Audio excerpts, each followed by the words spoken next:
ngayon na Domingo po, yaan kita sa Barangay San Andres, Santo Domingo, Albay.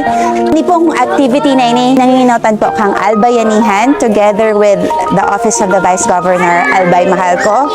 Yaon kita dumunya na aldaw para po sa hatid saya para sa mga batang Aetas. Today po, ang mga activities, may socials, such as games na nauman po ang ALBAYanihan ki slippers at mga candies, snacks, at syempre nagpakaon sa inyong mga pamilya.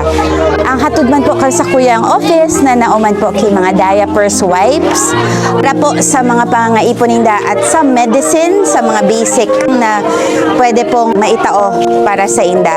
So, there are 30 indigenous families po na mabenepisyo ngunya na aldaw. Aside from that, ini pong mga IPs, kung nahiling po nindo for may previews na mga pigbibisita, mini po so usual kong pigduduman. Nainot po ako sa TV Albay, next was the Ginobatan and uni pong Santo Domingo IP communities.